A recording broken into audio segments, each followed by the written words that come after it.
ka lang dito? Hindi ka napagod dun sa nakarang paglabas? Pagkasama kami, hindi ka napapagod. Nangingitim ka na. Yaw mo yan. Naka-pimples ka na din. Ayan. Okay lang yan. Kung gusto mo nang dito ka lang sa bahay. Ako lang magtatrabaho sa pamilya. Sarap.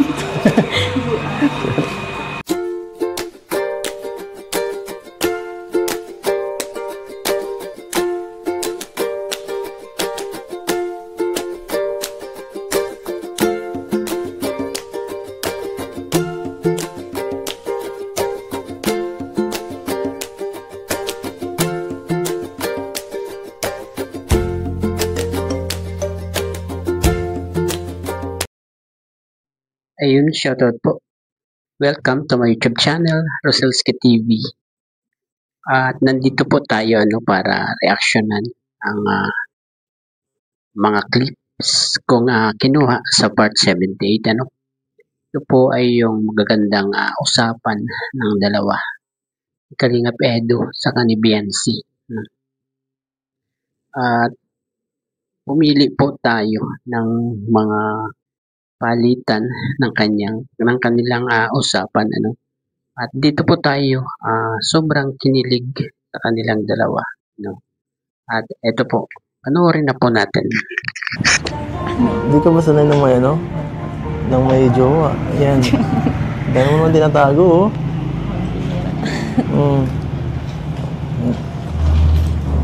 Di Hindi naman porke jowa, idadamay na kita sa lahat. Sa mga problema ko. Hindi naman natin. Dapat yun. Siyempre, lalo kung mahirap, di ba?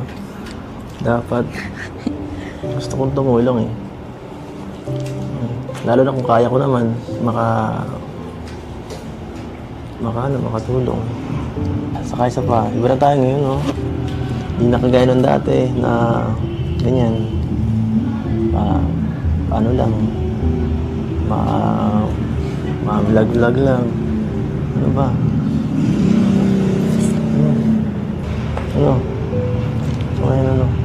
So ngayon, totoong partner na. Partner. Ano ba? Nailang ka naman huwag kang amano dyan. Thank you Kasi andyan ka palagi. Tsaka iniintindihan mo ko na hindi man ako talaga laging lalabas ng problema baga. Ayun nga.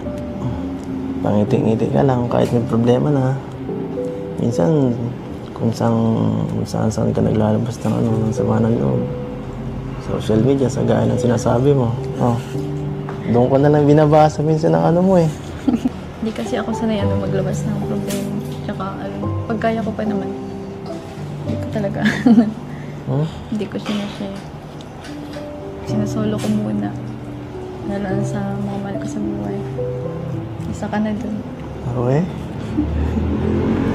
Totoo ba yan? Huwag kang ganyan ko Parang feeling ko, inaano mo lagi ako nagsisinungaling. Hindi, totoo. Naniniwala naman ako No? Pinapaano lang kita para masyado kang parang na-stress ka ng bigla At ayun nga po ang kanilang pag-uusap. Kayo na ang magsabi sa akin kung usapan ba ng normal na magkaibigan lang ang usapan nila or usapang magjowa na. Kasi nga, nabanggit ni Kalingap Edo na marami daw sinisikreto si Biancy. At kung hindi ba daw sanay na may jowa. At ayun, ang sagot naman ni Biancy, di ba, napakinggan nyo naman na hindi porket jowa, lahat na lang ng problema ay sasabihin sa kanya, di ba, kay Kalingap Edo. Di ba? Ayaw din daw niya na si Kalingap Edo. Kung baga, ibig sabihin ni Biancy, ayaw niyang mamroblema yung jowa niya sa mga problema niya. At sabi naman ni Kalinga Pedro, dapat problema nila, di ba? Kasi magjowa nga sila, di ba? Lalo na kung mahirap. Dapat sabay nilang lutasin yun. Yun ang gustong mangyari ni Kalinga Pedro, ano? Di ba? Tama yung sinabi ni Kalinga Pedro, na gusto niyang tumulong, lalo kaya naman niya, lalo kaya naman niyang tumulong kay Biancy, at maganda naman ang hangarin ni Kalinga Pedro, nabanggit pa ni Kalinga Pedro na iba na talaga sila ngayon, hindi tulad ng dati na vlog lang, di ba? Pero ngayon talagang iba na, Tayo po ang makakapagsabi na iba na talaga ang EDSI, ang galawan ng EDSI ngayon, At ayun na talaga ang gusto ni Kalinga Pedro, yung totohanan na talaga silang magpartner, Yung kung may problema ang isa, sasabihin sa isa, mag-open up, di ba? At ayun ang gusto ni Kalinga Pedro sa relasyon siguro, or kung talagang sila na, yun ang gustong mangyari ni Kalinga Pedro. Naiilang si Biancy nung hawakan niya sa kamay, Siguro, natural lang yun kasi maraming tao, di ba? Kasi maraming tao doon sa harap nila, nandun yung mga camera, di ba? Ay, natural lang yun na mahiya at mailang si Biancy.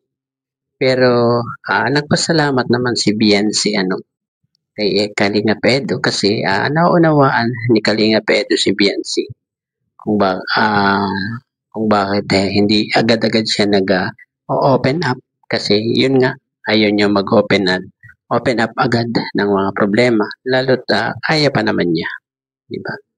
At naintindihan niya rin ni Kalinga Pedro na ganon, At sinabi ni Biancy na hindi talaga siya nag-share ng mga problema, lalo-lalo na sa mahal niya sa buhay, di ba? At sabi pa niya, at isa si Kalinga Pedro doon, di ba? At ayun po, at meron pa po tayong isang clip, maikli lang po ito na bibigyan pa rin natin ng konting reaction. Ito po. Tsaka hindi naman nakakapagod kasi masaya naman tumulong mo. Kasama akong tumutulong sa kasama mo. Dami mo nga natutulungan Natutulungan din ako. May ayuda rin. Araw-araw. Napapalakas. Oo. Kaya ako seryoso talaga. Malaking bagay na andun ka. Kasi kung ako lang solo, baka hindi ko nagagawa yung mga nagagawa ko na ngayon. Mas productive ngayon. Nandiyan ka At ayun nga, ang usapan naman doon ay yung pag-i-scout, Tapos sabi siguro ni Kalinga Pedro na pasensya na kasi nabibilad, di ba? Pero ang ganun ang naging sagot ni Biancy, Ang ganda ng sagot niya kay Kalinga Pedro, mambira, na hindi daw naman nakakapagod kasi kasama daw naman si Kalinga Pedro at kasama siya sa pagtulong ni Kalinga Pedro. Napakaganda ng ugali talaga ni Biancy, na talagang yun ang nagustuhan ni Kalinga Pedro sa kanya. Napakaswerte ni Kalinga Pedro kay Biancy pag nagkataon. At meron pa po akong papanood, ito po. Pero nag-enjoy naman ako ngayong bakasyon. Lahat ng mga ginagawa natin. Kaso kailangan mo rin talaga mag-aaral, Huwag ka na mag-aaral, Sama ka na lang sa akin. Mag-scout na lang tayo maghapon. Mag-vlog na lang tayo. Tara, pakasal na tayo. At ayun, grabe saya ni Kalinga Pedro doon sa narinig kay BNC na yun, Kahit pabiro yun, pero talagang kinilig si Kalinga Pedro doon, Nung sabihin ni BNC na, sige, tara, pakasal na tayo. Diba? Ay, nako. Sino bang hindi kikiligin sa dalawang ito, Pero diretso yung kanilang pag-uusap, At ito po, yung huli. Pero, darating din naman tayo dyan, di ba? Siyempre. Ano yun? Siyempre. Siyempre. Basta wag ka lang magbabago. Siyempre. Dapat walang magbago sa akin.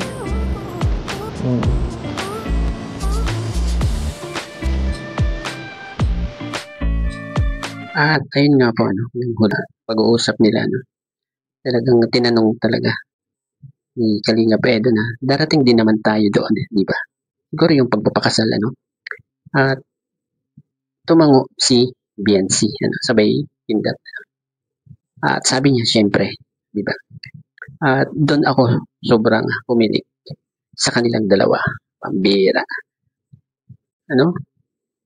At mangyayari yun kung hindi magbabago daw si Kalinga Pedro at walang magbabago sa kanilang dalawa. Ayun. Po. At sana nga, walang magbago sa kanilang dalawa, sa kanilang pagtitinginan, sa kanilang samahan na maganda, At ayun, hanggang dito na lamang po ang ating konting reaksyon sa bawat clip. Bago po tayo magtapos, pakasuportahan po ang ama ng Kalinga, Kuya Val Santos Matubang, Ate Edna Vlogs at Kalinga Pro. Hanggang sa muli pong pag-vlog. Bye-bye and God bless po sa ating lahat.